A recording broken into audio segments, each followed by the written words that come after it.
Survivor, listen carefully. When this channel reaches 1,000 subscribers, I'll choose one lucky subscriber to win an iPhone 17 Pro Max. Subscribe now and stay in the game. My name is Elias Vance, and I'm writing this by the only lamp that still works in a world that decided to stop working. The lighthouse hums beneath me like a living thing, an old iron heart pumping nothing but light into a sea that has forgotten ships. I am 41 years old.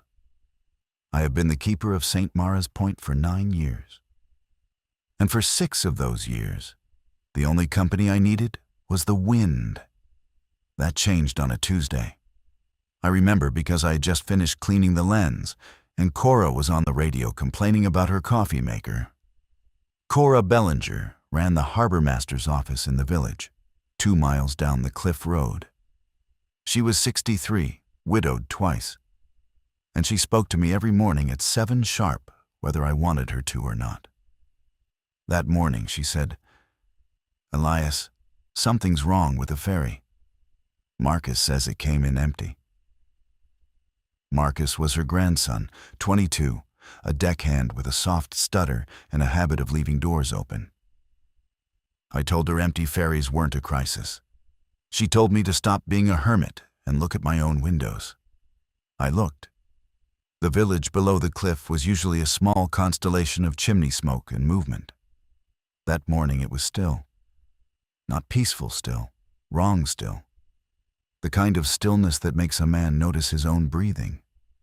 I counted 6 figures on the main street. And even from a mile out I could tell they weren't walking the way people walk. They lurched. They paused. One of them was bent at an angle a spine shouldn't allow. "Cora," I said into the radio, "lock your door." She laughed.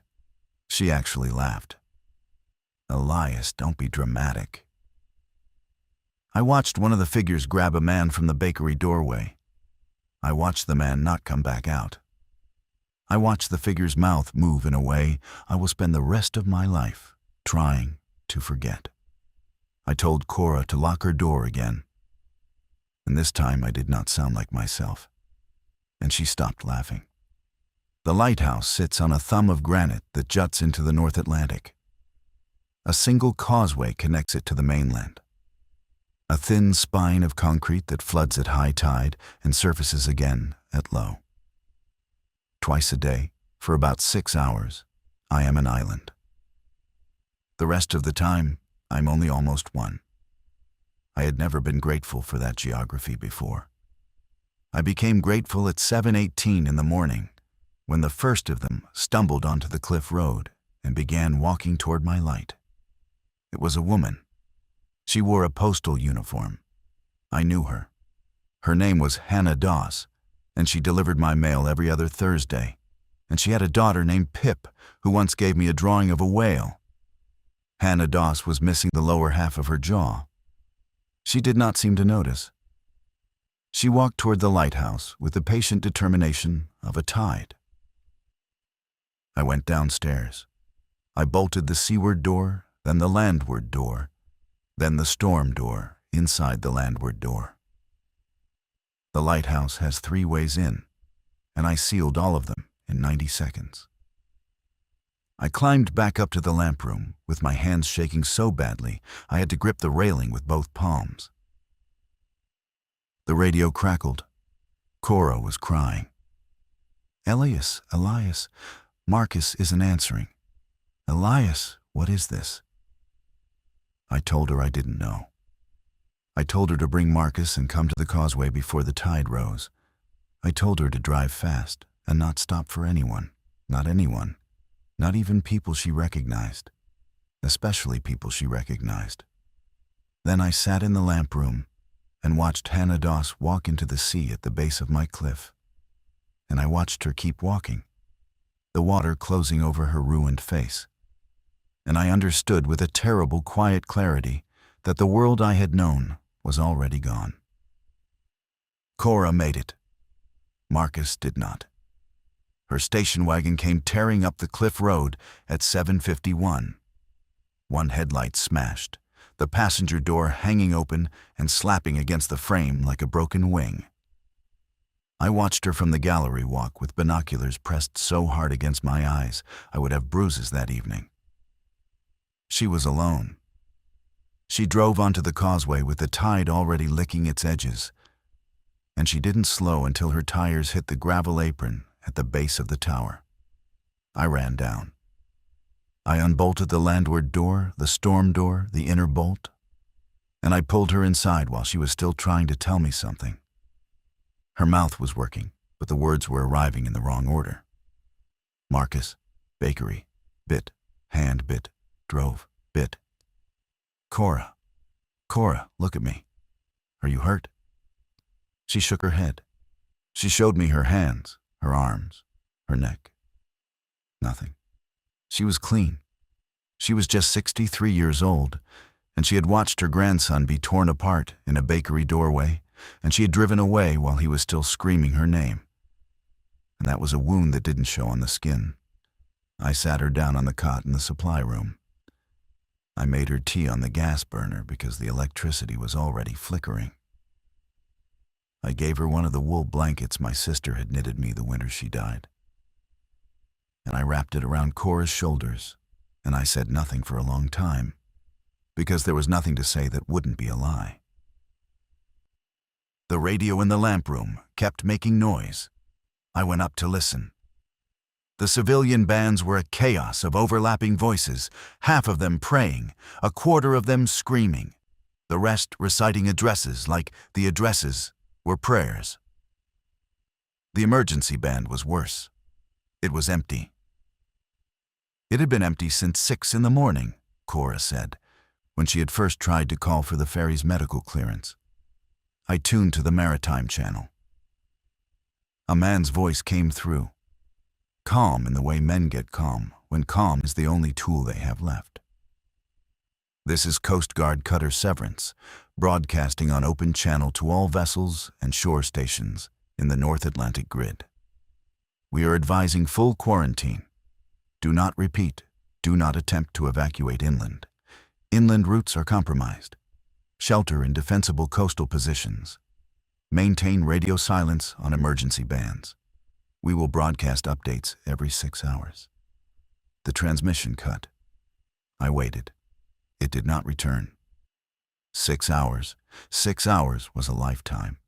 6 hours was also nothing. I went back down. Cora was asleep with her eyes open, which is a thing I had read about but never seen. I sat across from her on an overturned crate, and I made a list in my head of what I had. 40 gallons of fresh water in the cistern.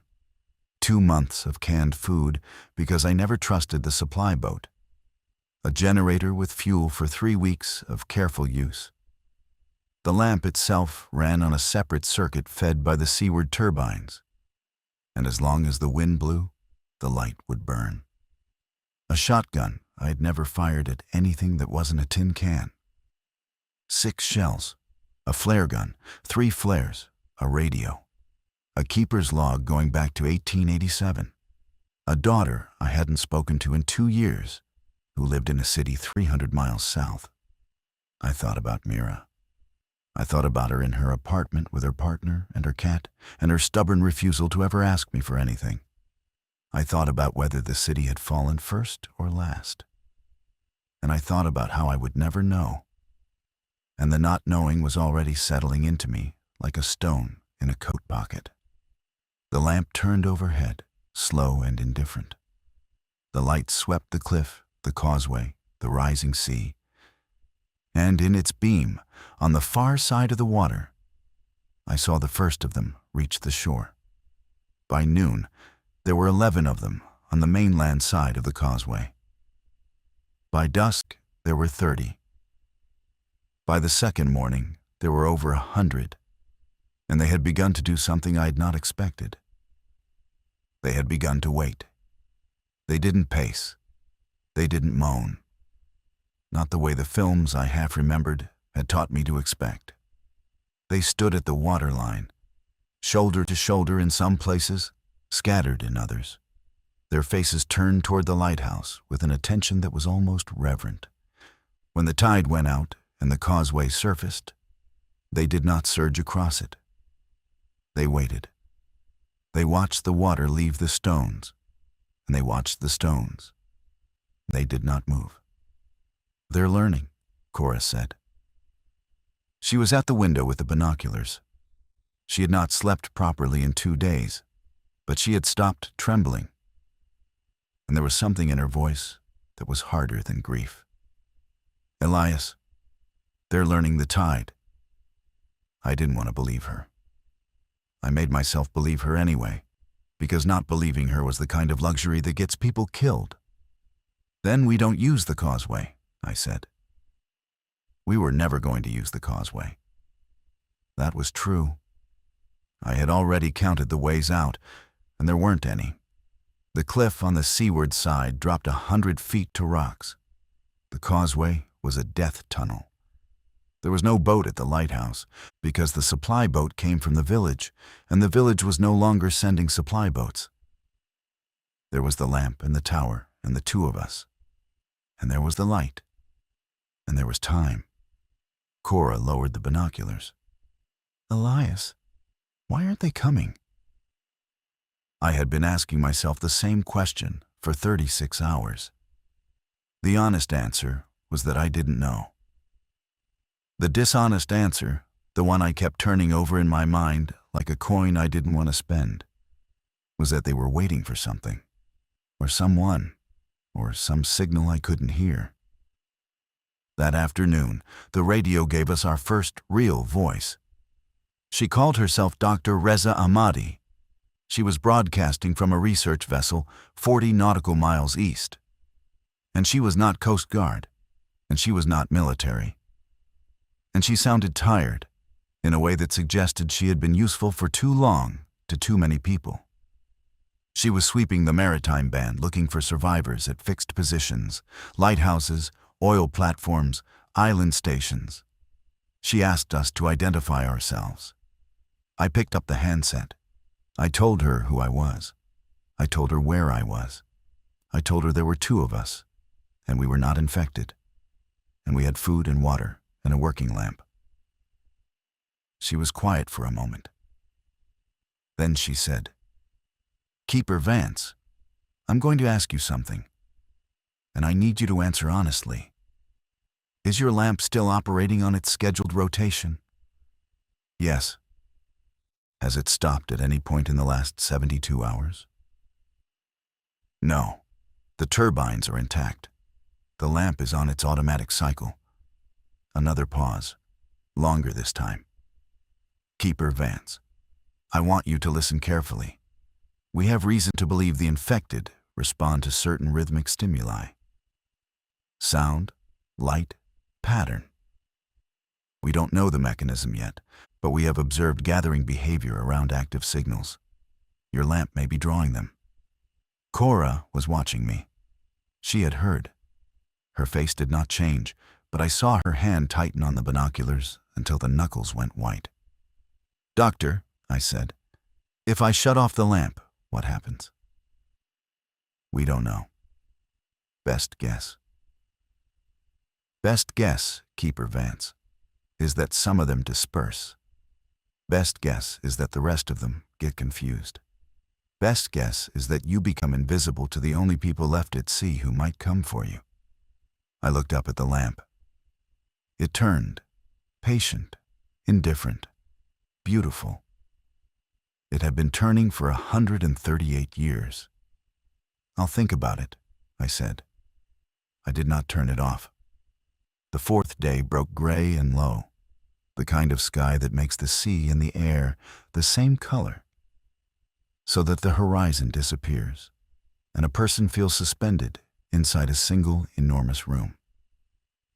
I went up to the lamp room at first light because I had not slept. And I found Cora already there, sitting cross-legged on the floor with the keeper's log open across her knees. "You've been reading," I said. 1894, she said without looking up. "A keeper named Aldous Finn lost his wife in a storm. He kept writing for 31 more years. Page after page, wind speed, tide, the color of the water. Never her name, not once. That's how some men grieve. That's how some men hide. She closed the book gently. Elias, we have to talk about Marcus. I sat down on the floor opposite her. The lamp turned above us, throwing its long, pale arms across the walls. He was bitten, she said. He was bitten in the bakery, in the hand, and he drove with me for almost a mile before he changed. He changed in the car, Elias. He was talking to me, and then he wasn't. I pushed him out. I pushed my grandson out of a moving car onto the road. And I drove away, and I didn't look back. And I want you to know that, because I think you should know what kind of woman you locked the door for. She wasn't crying. She had spent her tears somewhere I hadn't been able to follow. I didn't answer right away. I have learned, over a lifetime of quiet, that there are moments when the right thing to say is nothing, and the second right thing is whatever arrives next. You did what kept you alive, I said. That isn't the same as right. No, it isn't. She nodded, slowly, as if I had passed a test she had been preparing for me without my knowing. Then she said, "How long was it from the bite to the change?" Cora. How long, Elias? You watched The Village. You saw it happen to people. How long? I thought about Hannah Doss in her postal uniform. I thought about the man in the bakery doorway. I thought about the timing of what I had seen through the binoculars, the cold arithmetic of it. Between 2 and 4 hours, I said. Sometimes faster, never longer than 4 from what I could see. Good. That's good to know. Why is that good to know? She looked at me, and there was something in her face I did not recognize. Something that had not been there before the 4th day. Because if either of us gets bitten, we'll know how much time we have to make our arrangements. I should have said something then. I should have said that we would deal with that if it came, that we wouldn't think about it now. That hope was a discipline as much as a feeling. But Cora had already moved past me. She stood, brushed the dust off her trousers, and went down the spiral stair toward the kitchen. And I heard her start to make coffee, and I heard her hum a song I did not know. I stayed in the lamp room. I watched the mainland through the binoculars. The crowd at the waterline had grown again overnight. There were children among them now. I made myself look at the children. I made myself not look away. If I was going to survive this, I was going to survive it with my eyes open. That was when I saw the man. He was alive. He was running along the cliff road, on the far side of the gathered infected, waving something white above his head. He was perhaps a quarter mile away, and he was sprinting, and the dead were beginning to turn. I put down the binoculars and reached for the radio. This is the Lighthouse at St. Mara's Point. If you can hear me, raise the cloth higher. Do not run toward the causeway. Repeat. Do not run toward the causeway. Head north along the cliff. There is a service path behind the chapel. Take it down to the rocks. I had no idea if he had a radio. I had no idea if he could hear me. I was speaking into the open air on the chance that some piece of technology in his pocket was tuned to the right frequency, which was the kind of long-shot prayer the new world seemed to require. Cora came up the stairs 2 at a time, which I would not have believed her capable of. Who's that? I don't know. Why is he alone? I don't know that either. She took the binoculars from me. She watched. The man had stopped waving and was now sprinting full out along the cliff, the cloth balled in his fist. The infected at the waterline had turned, all of them in a single eerie motion, like a flock of birds reorienting on an invisible wire. They began to move, not toward him directly, toward where he was going to be. They're cutting him off, Cora said. He sees them. Look. He's veering. He was.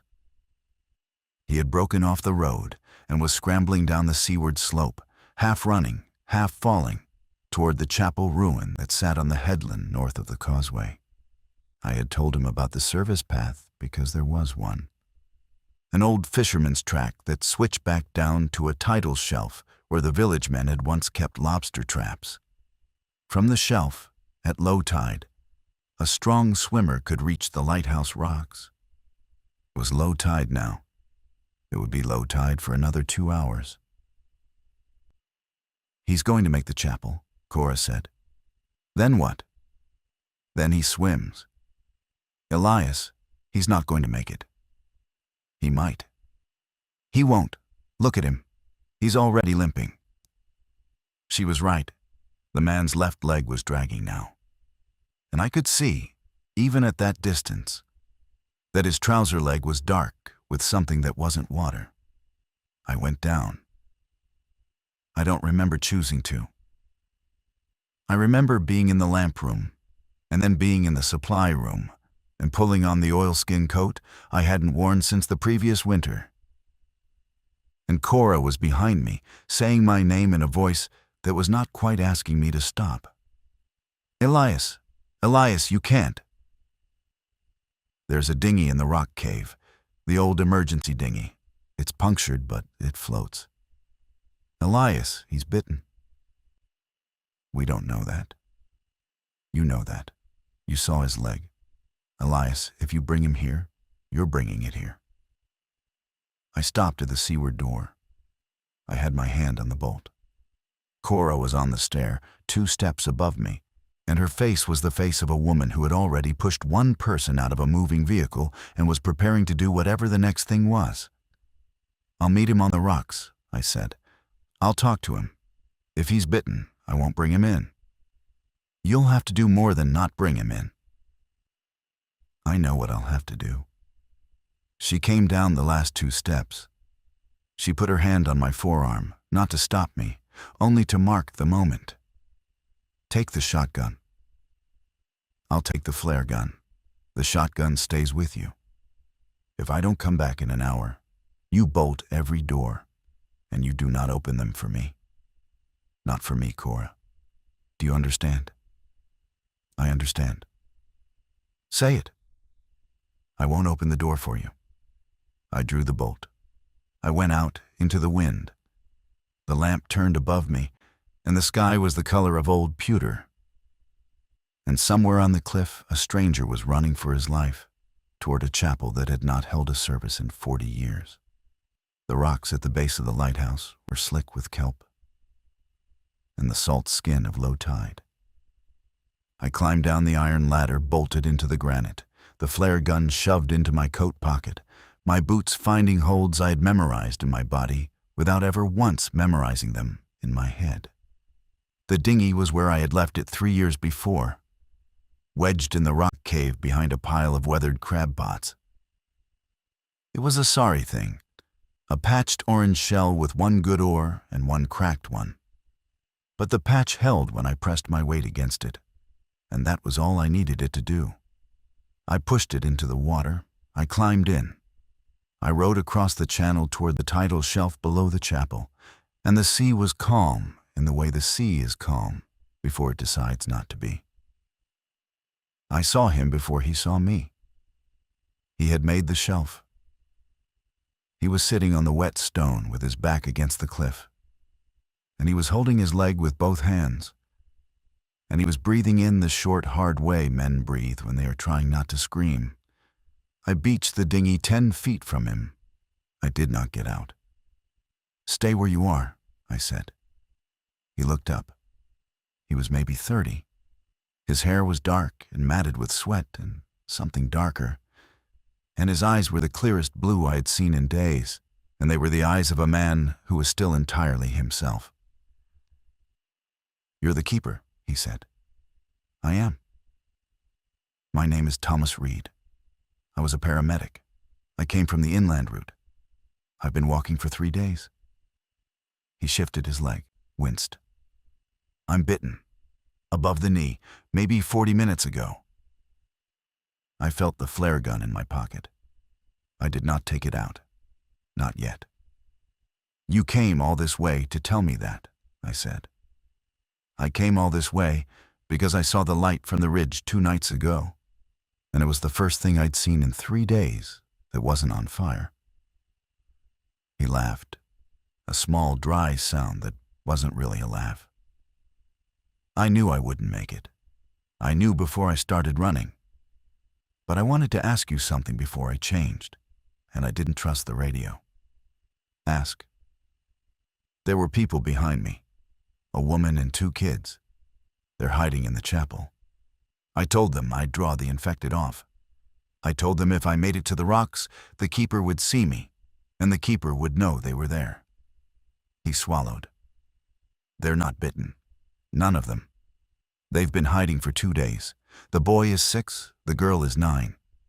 The woman is their mother. Her name is Sana. I looked up at the chapel. From the water, I could see only the broken bell tower and the gap in the roof where the slates had fallen in the last storm. Why didn't you bring them down with you? I said. Because if I'd brought them down with me, the infected would have followed all 4 of us, and they would have caught us on the slope. I led them north. They're north now. The path behind the chapel is clear for maybe 20 minutes. I was quiet. He watched me. He understood what he was asking, and he understood what I was deciding, and he did not look away. Tomas, I said. I know. I have 1 flare. I know. I'm going to row to the chapel side. I'm going to bring them down. I can't bring you. I can't have you on the rocks when I come back with them. I know. He reached into his jacket and took out a folded photograph. He held it out. I rode close enough to take it. It was a woman, smiling, holding a small dog. Her name was Lila, he said. If you live, if anyone lives, tell someone she existed. I told him I would. I rode away. I did not look back. And 3 minutes later, I heard the flat, hard report of a pistol I had not known he was carrying. And I understood that he had saved me from the last thing I would have had to do. The chapel had been built in 1812 by a fisherman who had survived a wreck and decided that gratitude required walls.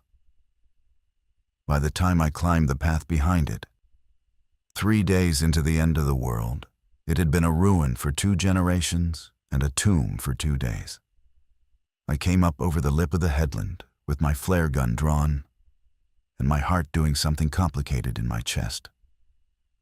And I found Sana before she found me. She was in the bell tower, watching the path with a kitchen knife held in a grip that told me she had thought about how to hold it. She saw me. She did not lower the knife. Tomas sent me, I said. He told me your name. He told me the children's ages. Say their ages. 6 and 9, a boy and a girl. He told me you've been here 2 days. He told me he led the infected north. Her shoulders dropped half an inch. It was the smallest concession of trust I had ever been granted, and it felt like a gift. Where is he? She said. He didn't make it. She closed her eyes. She did not cry. She had the same hardness in her face that Cora had grown in 2 days.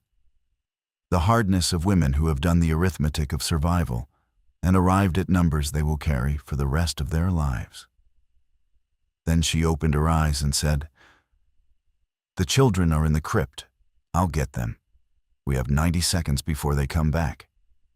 3 minutes, I said. We have 3 minutes. Tomas bought us that.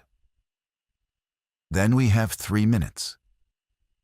The children came up out of the crypt, blinking like things born underground. The boy was called Idris. He was small for 6, with enormous, serious eyes and a stuffed rabbit tucked into his jacket. The girl was Yara. She was 9, and she was already trying to be older, holding her brother's hand with the grip of someone who had decided, very recently, that she would never let go of him again. We went down the path. The path was narrow, and the rock was wet, and Yara slipped twice, and Idris did not slip once, because his sister did not let him. At the bottom, the dinghy was where I had left it, and Tomas was where I had left him. And I had not warned Sana, and that was the first mistake I would replay later in the long nights. She saw him. She stopped. The children stopped because she stopped. Idris started to ask a question, and Yara put her hand over his mouth in a single, fluid motion that no 9-year-old should have known how to make. "Sana," I said. "It's all right." Her voice was very quiet. "It's all right, Elias. Get them in the boat." I got them in the boat. Sana knelt beside Thomas for perhaps 10 seconds. I do not know what she said. I did not listen. Some things are not for keepers. She came to the dinghy, and she climbed in, and she sat in the bow with Idris on her lap and Yara pressed against her side. And I rowed us across the channel with the cracked oar singing its small, dry complaint. And the lamp above us turned, and the tide began, very faintly, to come back in. Cora was on the rocks when we landed. She had the shotgun. She had it pointed not at us, but at the water behind us, watching for the things she had decided would come. She did not lower it until I had the children inside the seaward door. And then she lowered it slowly. And she looked at the 2 strangers I had brought into the only safe place we had, and she did not say what she was thinking. She said, "There's soup." She took Idris's hand. She led him up the stairs. Yara followed without being asked. Sana stood in the doorway for a long moment, looking back at the channel. And then she came inside, and I bolted the door behind her. The lighthouse had not held 4 people in 80 years. The keeper's log recorded the last family in 1946, a wartime keeper and his wife and 2 boys. And there was a faded photograph of them pinned inside the cupboard door, all 4 of them squinting into a sun that had set a long time ago. I thought about that photograph that night as I made up beds on the floor of the supply room with whatever I had. The boys had been about the ages of Idris and Yara. I had not noticed that before. Sanna was useful in a way that surprised me. She had been a midwife, she said, in a hospital 300 miles south, before the hospital had stopped being a hospital. She knew how to ration. She knew how to clean a wound. She knew how to keep children occupied with nothing but a length of string and her own quiet voice. By the end of the first evening, she had organized our food into a system Cora and I had not thought to invent. And she had bathed Idris in a basin of seawater I had heated on the burner. And she had told Yara that she could read any of the books in the keeper's library, any of them, even the ones with the small print. After the children were asleep, the 3 of us sat in the kitchen. Cora poured whiskey from a bottle I'd been saving for a reason I could no longer remember. We drank in silence for a while. "Tomas," Sana said finally, "how did you find him?" "He found us. He ran along the cliff with a white cloth. He was a good man." "He was.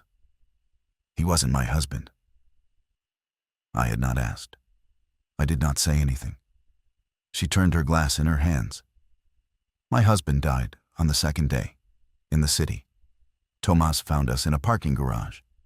He had a car and a map and a plan. He kept us alive for 60 hours. I knew him for 60 hours, and I trusted him with my children.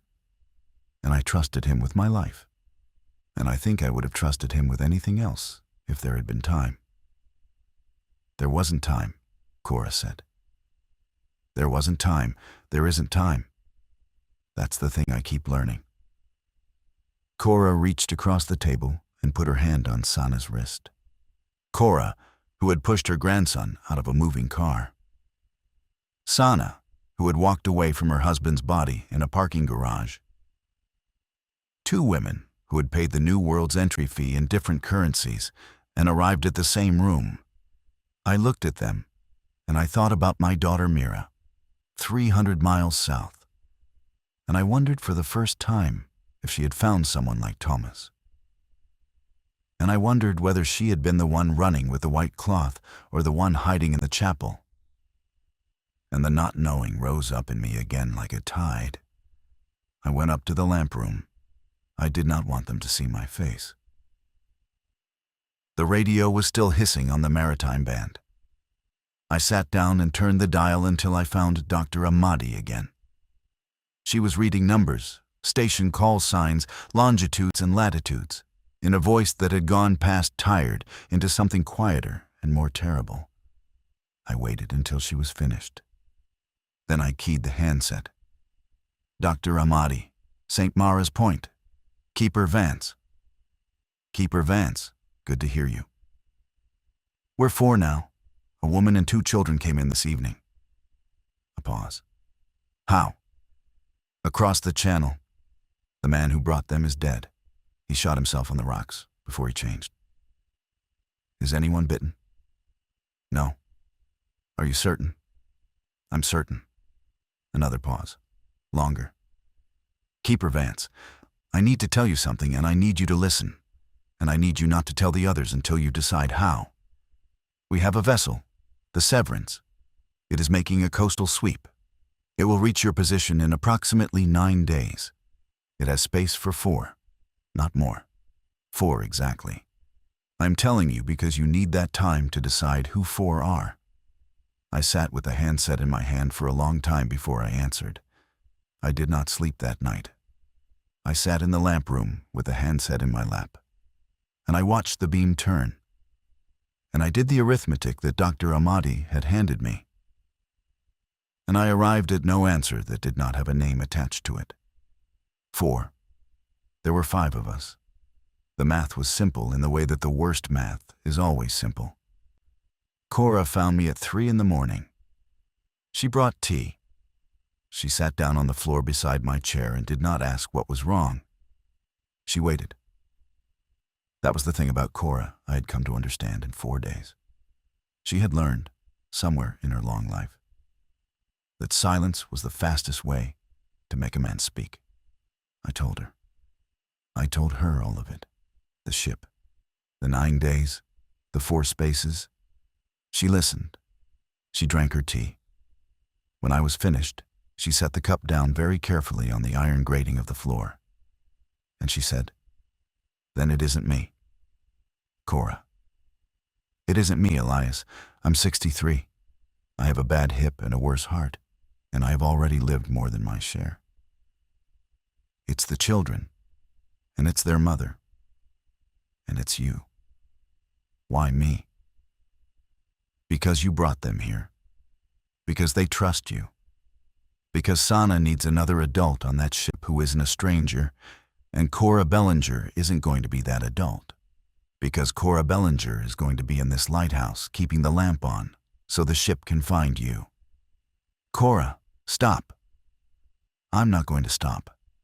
I've had 4 days to think about my exit, and I haven't been able to think of a good one. And now you've handed me one, and I'm taking it. Don't argue with an old woman about her dignity, Elias. It's the only thing left I get to choose. I could not speak. I sat in the chair, and the lamp turned, as said to me, and Cora put her hand on my knee, the way a mother puts her hand on a son's knee, and we did not say anything else for a long time. In the morning, I did not tell Sana. Cora and I had agreed. There were 9 days. There was no point making the children carry a knowledge that heavy any longer than they had to.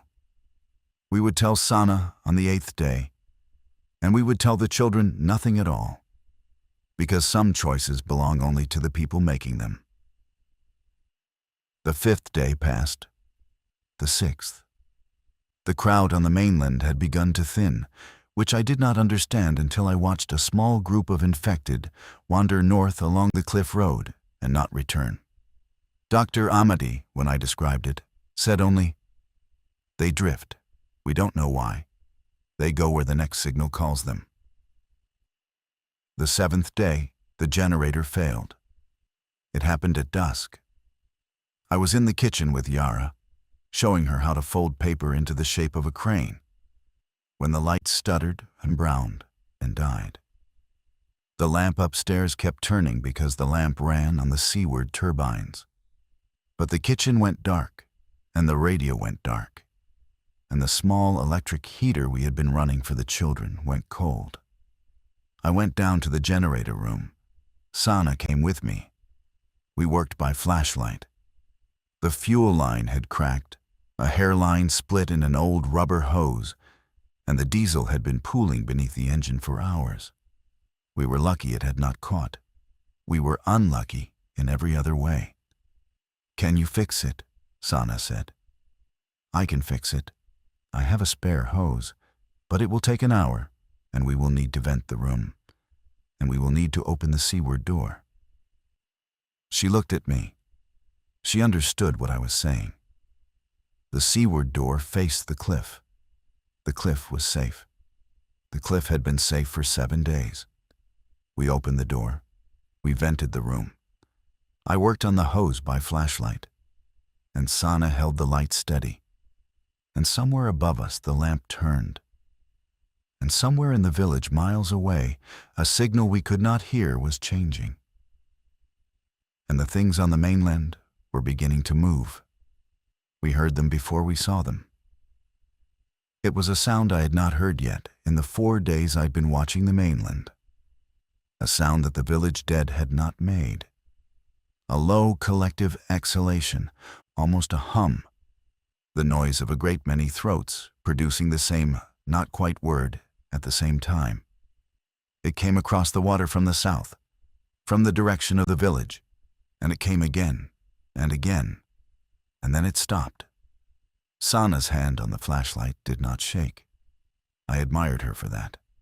My own hand on the wrench was unsteady, and the unsteadiness made the work slower, and the slowness was the only thing I could not afford. "Elias," she said. "How long?" 20 minutes. Maybe less if you keep the light where I asked you to. 20 minutes is too long. 20 minutes is what I have. We did not talk again until the hose was on. I tightened the clamps, and I bled the line, and I pressed the starter, and the generator coughed and caught, and the lights came up in the kitchen overhead. Sana let out a breath I had not realized she was holding. We climbed the stairs, closed the seaward door, bolted it, and then bolted it again, because I had developed the habit of bolting things twice. Cora was in the lamp room with the shotgun across her knees, and Yara curled asleep against her side.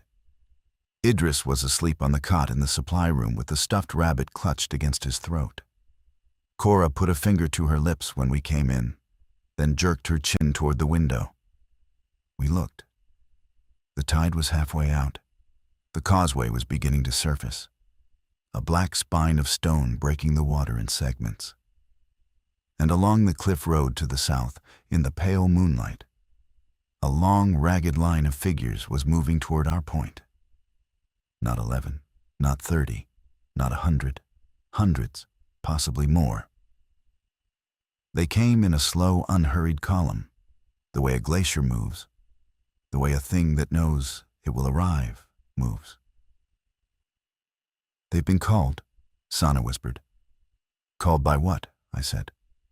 "By whatever they were waiting for." I went to the radio. I keyed the handset. "Dr. Ahmadi. Dr. Ahmadi, this is St. Mara's Point. Come in." She came in fast. She had been waiting. "Keeper Vance. There are hundreds of them moving on our position. They came in a column. They're organized." "Yes." "You knew." "I suspected. We have been tracking a pattern. Coastal stations have been falling on a roughly 72-hour cycle. Something is moving the population. We don't know what. We don't know who. We don't know if it is a who at all. Doctor, the severance. How many days now?" A pause. 2. We pushed her hard. She is 2 days out, maybe less. We may not have 2 days. I know. I looked at Sana. She had heard. She did not flinch. She walked to the window and stood beside Cora, and the two of them watched the column come. And Yara stirred against Cora's side, but did not wake. And Idris in the room below us slept on. Elias, Cora said without turning. The light. What about it? Amadi told you. The light draws them. The light is what called them when nothing else would. The light has been calling them for 7 days. If we turn it off, some of them disperse. Some of them stop. Some of them lose the trail. And the Severance loses us. The Severance has our coordinates. The Severance is looking for a light. She turned. Her face in the lamp's slow pass was old and tired and entirely clear. Then we turn it off for 12 hours. We turn it back on when she is close. We give the dead 12 hours of confusion, and we give ourselves 12 hours of breath. I looked at the lamp. It had been turning for 138 years. I went to the panel. I put my hand on the breaker. I waited. I did not throw the breaker that night. I want to be honest about that because the choice I did not make is the choice I have thought about most in the time since. I stood with my hand on the panel, and I felt the heat of the lamp room around me, and I heard the lamp's old patient mechanism turning above my head. And I could not do it. Not because I was certain Cora was wrong, because I was certain of nothing at all. And in the absence of certainty, the only thing I trusted was the light. I told her I would decide by morning. She nodded. She did not argue. She picked up Yara and carried her down to the supply room. And she lay down on the cot beside Idris with the girl between them. And within 10 minutes, all three of them were breathing in the soft, uneven rhythm of people who had taught themselves to sleep in shifts. Sana stayed with me in the lamp room. You won't turn it off, she said. I don't know. You won't. I can see it in your hands. Then tell me I'm right. I can't tell you that. I can tell you what I would do, but I'm not the keeper. The keeper is you. I sat down on the iron floor. She sat down across from me. Between us, the lamp threw its slow swords of light, and the windows beyond gave back the moving column on the cliff road. Closer now. Near enough that I could see the difference between the ones who had been people and the ones who had been something else. The village dead and the inland dead. The postal worker and the school teacher and the men from the gas station. All of them walking together. All of them coming. Elias, Sana said, whatever you decide, I want you to know something. What? The ship. The Severance. You haven't told me, but Cora did. I closed my eyes. She told me last night. She told me there are 4 spaces. And she told me she was not going to be one of them. And she told me that you would carry that decision badly. She asked me to tell you, when the time came, that it was not your decision to carry. She asked me to tell you that she had already decided, and she was decided. And the keeper of St. Mara's Point does not get to override a harbor master on a matter of who stays at her post. I opened my eyes.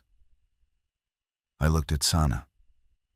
She was crying very quietly, without any sound at all. She also told me, Sana said, that if it came to it, and if there was a choice between her and you were to take the ship, because the children need an adult they have already trusted with their lives. And because Mira is south of here, and you have a daughter to find, and the dead do not get to be the only thing that survives this. I could not speak. I am telling you this now, Sana said, because I do not know if we will have a quiet hour again. I am telling you now because if the light goes out, or if it stays on, or if the ship comes or doesn't, I want you to know what Cora has asked of you. And I want you to know what I'm asking of you, which is the same thing. We sat in silence for a long time. The lamp turned. The column on the cliff thickened. The tide reached its lowest point and began, infinitesimally, to come back in. I did not throw the breaker. I sat with Sana until the sky began to gray in the east. And then I went down to the supply room, and I knelt beside the cot where Cora was sleeping with the 2 children pressed against her. And I put my hand on her shoulder very gently so as not to wake her. And I told her, in a whisper she could not hear, that I would do what she had asked. Then I went back upstairs. The light kept turning. The dead kept coming. The 8th day was the longest day of my life. And I do not say that as a figure of speech. It was the longest because nothing happened for most of it. And the nothing was worse than anything that had come before. The column on the cliff had reached the head of the causeway by dawn. And there it stopped. It did not advance. It did not retreat. It massed at the waterline, and it stood, and the tide came in and submerged the causeway. And the dead at the front of the column walked into the water and did not come out. And the rest of them stood there as if they had not noticed. We watched from the lamp room in shifts. Cora took the morning, Sana took the afternoon. I took the evening because I could not sit still during the day. I went through every supply cupboard. I counted every can. I checked every bolt on every door, and then I checked them again. I cleaned the shotgun. I cleaned the flare gun. I cleaned the kitchen knife. I would have cleaned the lamp itself if there had been anything left to clean. Idris followed me for most of the morning. He did not speak much. He carried the stuffed rabbit and he watched what I did, and occasionally he asked a question. And the questions were the kind of questions only a 6-year-old can ask. The kind that go straight to the center of a thing. Are the people outside sick, or are they dead? They're sick, Idris. They're very sick. Can they get better? I don't know. If they can't get better, are they dead? I stopped what I was doing. I sat down on the bottom stair so that my face was level with his. I think they're somewhere in between, I said. I think they're somewhere we don't have a word for yet. He thought about that. He nodded gravely. He went to find his sister. Yara was reading. She had been reading for 2 days, working her way through a battered copy of a book about polar explorers that I had bought in a charity shop in 1998 and never opened. She read with the total absorption of a child who had recently learned that a book was a place you could go when there were no other places. I left her alone. I left them all alone, in their different ways. In the evening, Dr. Ahmadi came on the radio. Keeper Vance. The severance is 20 hours out. She will arrive at your position approximately 1700 hours tomorrow. She will not be able to dock. She will hold a quarter mile offshore and send a tender. The tender holds 4 passengers and 1 operator. The operator returns to the ship. The 4 passengers remain. Do you understand? I understand. Keeper Vance. There is one more thing. Yes. We have been listening. We have been listening for 72 hours to the broadcast traffic on the inland bands. There is a signal. It is not a voice. It is a pattern. It is being repeated on a 15-second cycle, and it is being received by the infected, and they are responding. We have triangulated. The signal is coming from a coastal town approximately 6 miles north of your position. It is not natural. It is being generated. We do not know by what. We do not know by whom. But we believe it is what called the column to your point. I was quiet for a long time. Doctor, are you telling me this because you think we can do something about it? I am telling you this because you deserve to know what you are surviving. I am telling you this because if the ship is delayed, the signal may shift, and the column may move, and you may have a window. I am telling you this because the next keeper of St. Mara's Point, if there is one, should know what the light has been competing with." She signed off. I sat with the handset for a long time. Then I went down to tell the others. We did not sleep on the 8th night. We tried. We took turns lying down on the cot and the floor and the chairs we had dragged together for the children. And we closed our eyes. And we listened to the silence that was not silence. The soft, collective sound of the column at the waterline. The small noises of the lighthouse breathing around us. None of us slept. Cora dozed for perhaps an hour. Sana lay with Idris on her chest and did not close her eyes once. Yara read by the light of a candle until Sana made her stop. And then Yara lay with her eyes open and stared at the ceiling and asked, once, "What does the ship look like?" "It's gray," Sana said. "It's gray, and it has a red stripe down the side." "Are there beds on it?" "There are beds." "Will we have to share?" "We'll share. We'll be all right with sharing." Yara turned her face into her mother's shoulder. She did not ask anything else. At 4 in the morning, I went up to the lamp room. Cora was there. She had not come down. She was sitting in the keeper's chair, which I had never seen her sit in before, with the keeper's log open on the small iron desk and a pen in her hand. She was writing.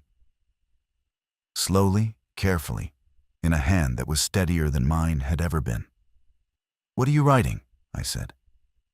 "The entry for the 8th day. Someone has to. The keeper of St. Mara's Point has been a little distracted." I almost laughed.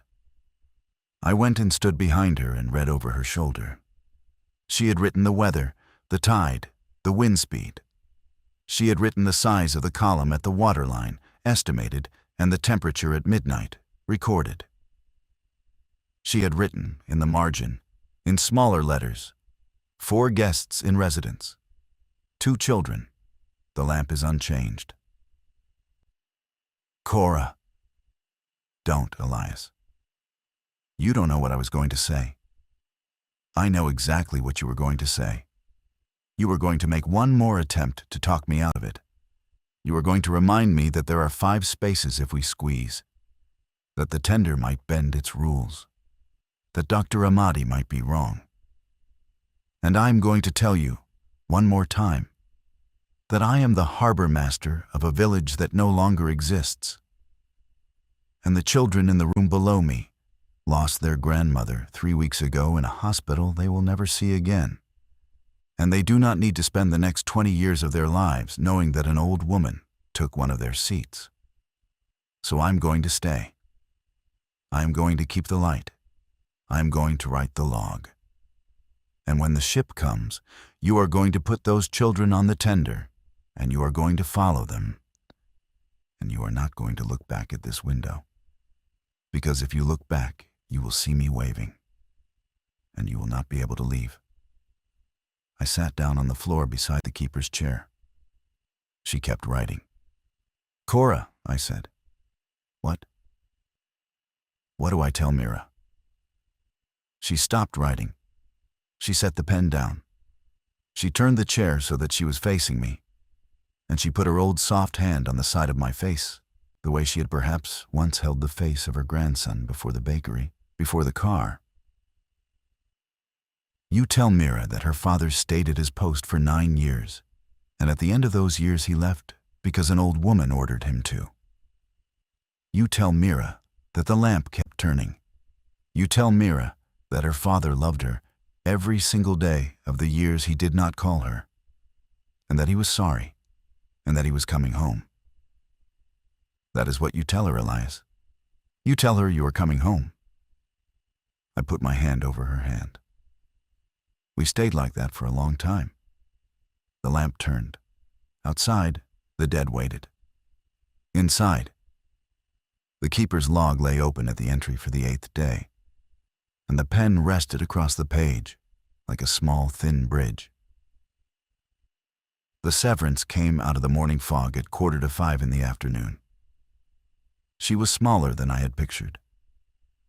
A research vessel painted gray with a red stripe down her flank. Exactly as Sana had told Yara. Exactly as if Sana had known, which she had not. The ship held station a quarter-mile out and lowered her tender. And the tender came across the calm water in a straight, clean line. And I watched it through the binoculars from the lamp room, and I did not breathe properly until I could see the face of the man steering it. He was young. He wore a survival suit. He had a rifle slung across his back, and a radio clipped to his collar. And when he came within hailing distance, he raised one gloved hand and held it palm out. And that was the sign Dr. Ahmadi had told us to look for. And I raised my own hand in answer. We had been packed for an hour. Sana had each child's small bag.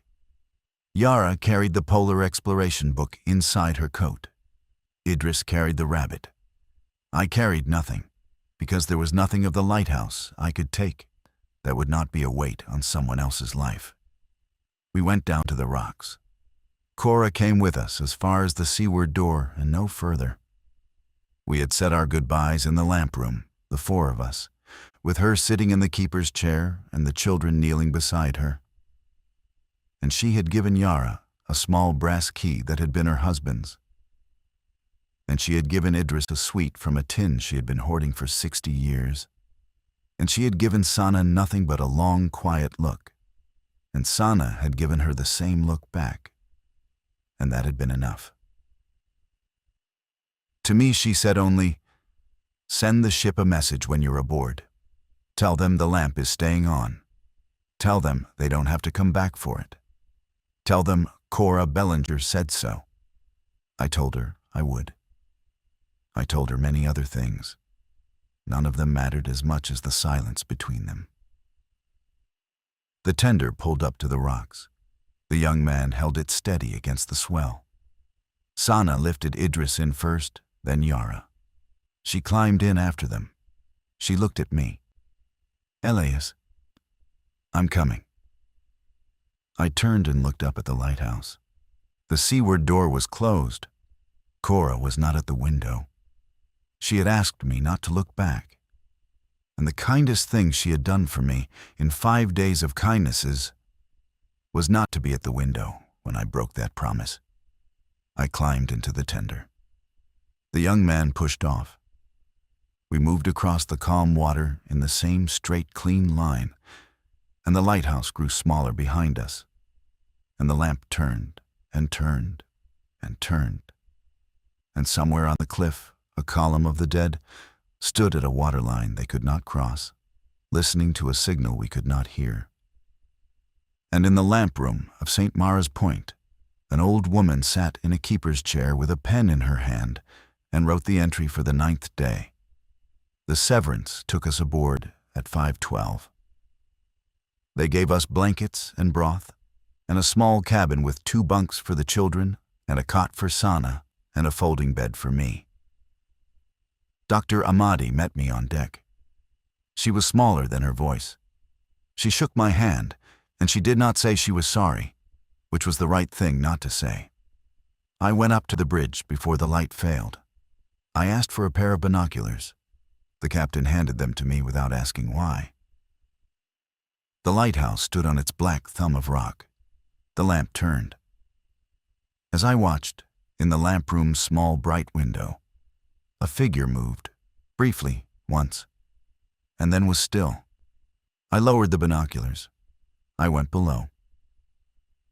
I sat down on the folding bed beside Sana, and Idris reached out in his sleep and took my hand. And I did not let go. We made landfall 4 days later at a fortified port I had never heard of, in a country I had not visited in 20 years. The children walked off the tender on their own feet. Sana walked behind them. I walked behind Sana. Mira found me 3 weeks after that. She had survived. She had a scar across her left forearm that she did not explain. And I did not ask, because we had both learned by then that some things are told only when they are ready to be told. I think often about the light. I think about Cora at the keeper's chair, writing entries no one will ever read, keeping a lamp turning for a sea that no longer carries ships. I think she is gone now. I do not know this. I choose not to know it.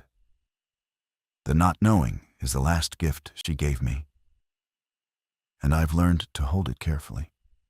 I am Elias Vance. I was the keeper of St. Mara's Point for 9 years. And for 5 days at the end of the world, the lamp is still turning. Somewhere, in some form, the lamp is still turning. That is the story. That is all of it.